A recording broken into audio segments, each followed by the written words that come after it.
So we're back after the run with the Hypergirl. I'll give you a quick look now so you can see the details that I put on a little bit better. So obviously I've done all this, as you know, with the Michelin signs.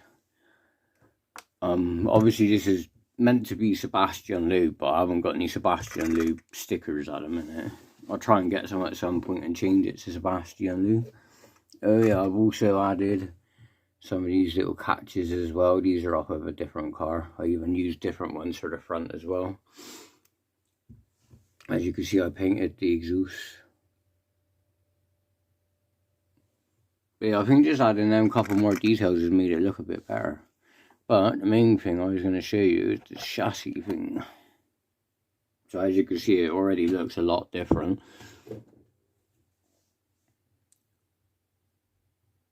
I've also added the fan to the ESC as well. So if I quickly just turn this wheel, I'll pop this light on a second.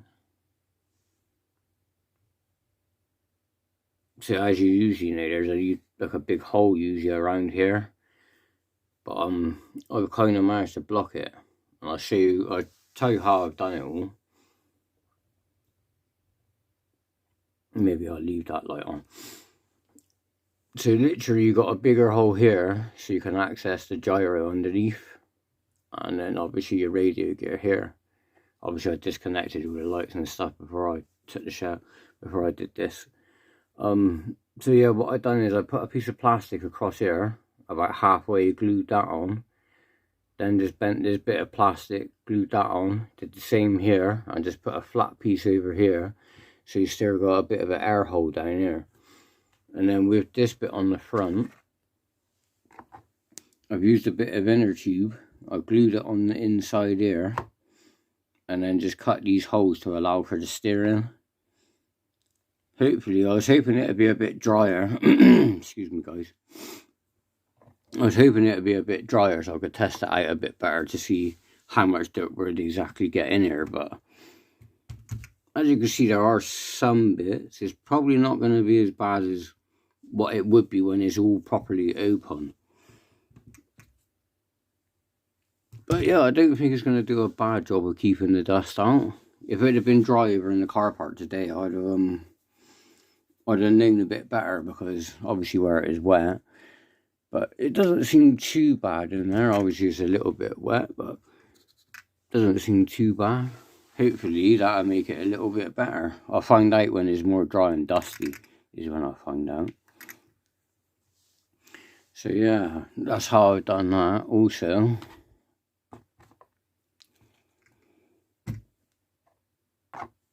with this here, I basically just, when this was on, I lined up the power button, then I just put a hole here with a hole punch. I just put a hole here, and then I've also glued a bit more inner tube in here just to make it like a button so you can press it with the cover on. So when that is on, you can still press it. You can press the power button still. But yeah, that's how I've modded the chassis cover inside, just by gluing on a couple of bits of plastic just to try and minimize the holes inside, basically, just so they're not so big. But yeah, guys, I think it looks absolutely epic.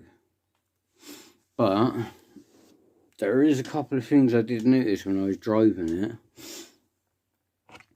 One is, I don't know, it might make it a little bit better with the gyro on, but I did notice the steering felt a bit wallowy, so you may want to tighten up the servo saver if you're planning on driving it without the gyro.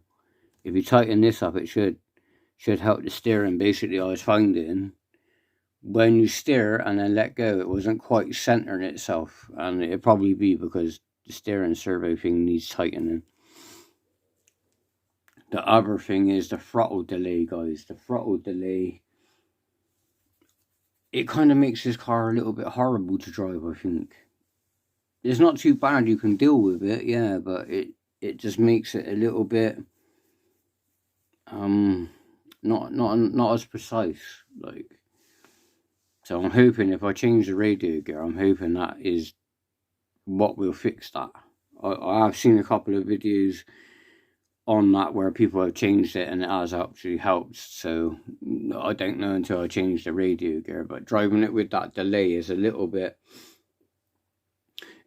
unpredictable, is the word I'm probably looking for.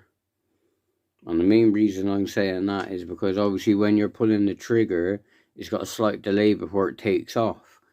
And yeah, it makes it a little bit unpredictable on the driving. So yeah, I think they should definitely sort that issue out.